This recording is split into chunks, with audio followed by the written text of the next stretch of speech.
Fifth hole, yardage? 181, I think we just said. Yeah. Slightly cold, Yes, definitely. pretty Yeah. flat, so Yeah. it's probably playing, let's say 184-ish, Yeah. adding a few yards on for the temperature drop. The flag is right at the back of the green, so we don't want to go long. 155 was it to carry the bunker-ish? Yeah, I think I zoomed the lip at 151, so that sounds about right. So let's call it 155 to cover the apron and the bunker. Yeah. So literally, if we can carry something that goes kind of 165, 170, that's pretty good. It's not going to run out too much in this weather. It's okay. We pick our weapons. Yeah, absolutely. Yeah. And then we're going to get stuck into the shots.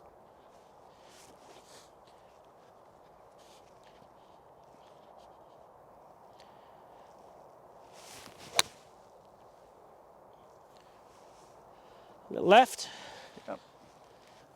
Open up the green nicely for you. Yeah, it's good now because if I hit a bad one, I'm not going to be embarrassed. It's good.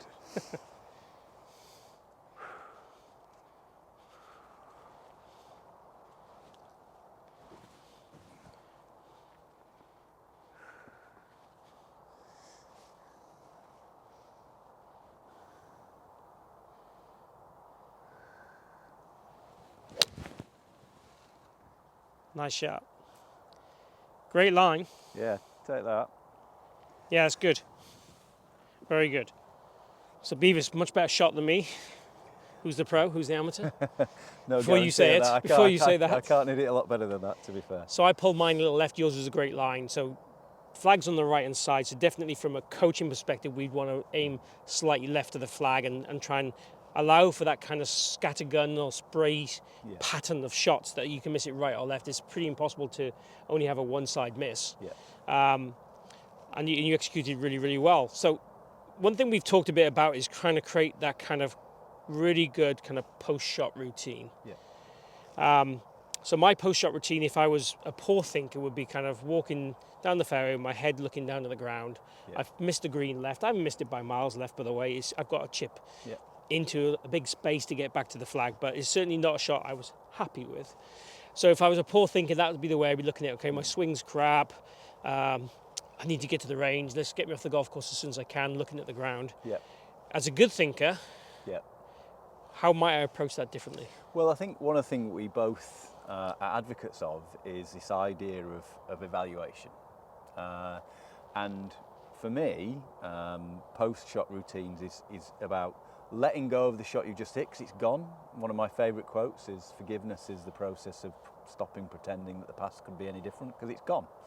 So at what point do we let go of the shot that's just gone? Now that doesn't mean we don't learn from it, but I'm a big advocate of processing after the round and just spending a little bit of time to evaluate afterwards. It doesn't have to take long, a few minutes, just to evaluate, okay, what was my mental scorecard like today, and going through and when I talk about mental scorecard, I keep it really simple for players and think, well, did I manage my state? So was I in an appropriate emotional state to hit the golf shot? 1. 2, did I follow my full pre-shot routine? Now, I also know the better golfers also go, did I make a good shot selection, a good choice? So most amateurs, if you followed your full pre-shot routine and you're in a good emotional state to hit the golf shot, if you do that on every shot in a hole, you score a point. And it's actually surprising often to score 16, 17 is pretty tricky. Yeah. I'd always kind of look at it very, very similarly that, you know, after a shot, well, was I mentally in a good spot? Yeah. Did I execute the shot with trust and kind of commitment? Yeah. And then basically those are the two things, just kind of tick, Yeah. or point. Yeah.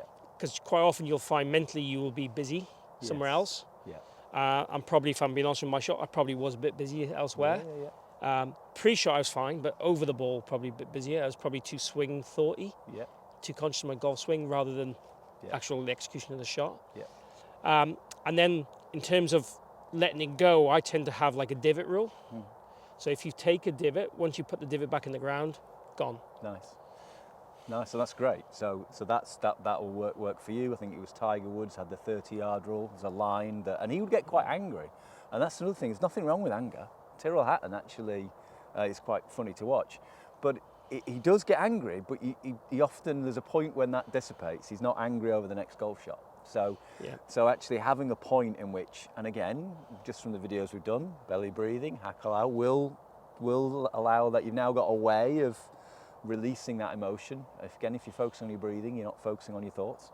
So it doesn't have to be rocket science, but the key is to do something to A, manage your emotional state, B, let go of the shot that's just gone, and C, get into a neutralish state before you go into your shot selection, your shot process. Two of the sayings I really love to tell players is basically, one shot affects one shot. So again, letting go of it, so letting the one shot only affect that shot. After the round, you could go and do your stats and go, okay, well, 40% of my shots went left. Why are they going left? And that can be then a reflective thing that you take on for improvement. But were they caused by mental errors or technical errors? And again, how many percentage is what? And then if it's mental, how do you practice the mental side? Obviously, by doing more shots in the pre-shot routine rather than the technical phase. And also, the brain doesn't work on deletions. So if you think something, you can't really just delete it. You've got to try and almost challenge yourself and talk to yourself about, okay, well, what should I be thinking? How should I be acting? What should I be doing as part of my process? So if you do get busy, okay, understand you've got busy. Maybe step off the shot, get calmer, be clearer, be more committed, and think about what you want to think over the shot, as opposed to just going, okay, don't do this, don't do that. Yeah, well, of course, and if that's a really good point, because if you're saying don't do something, and we've all done it, if we've got kids, you tell your kids not to go on the grass, what do? They go on the grass. You've just created an image of the grass in their mind. So it's we could do a whole video on that. We never have any don'ts in any type of thinking. And like you say, we can quieten our mind down.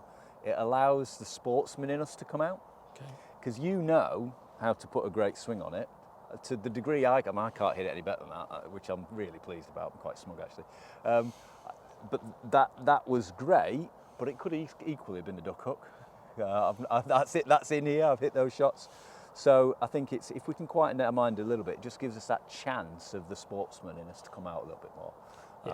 And you're never going to stop thinking completely, but if we can just shallow that brainwave activity out, there's a really simple one with the breath. If you let the breath end fully before you then breathe in, it's another one. So if you let the breath end fully before the desire to breathe in arrives, you wait for the desire to breathe in to arrive, the breath will slow down quite a bit. So there's something, when we talk about the zone and all that mythical stuff, typically we're talking about almost 6 breaths a minute. So these things just, they don't get rid of thought, but they just quieten the mind slightly to allow the sportsman in us to come out a little bit. It's almost a bit of distraction, isn't it? Yeah. Well, it's almost a case of thinking or doing something that makes your mind go somewhere else. So the breathing takes you, again, the breathing obviously produces alpha rays as well, which helps your body relax and things like that. If it's done correctly.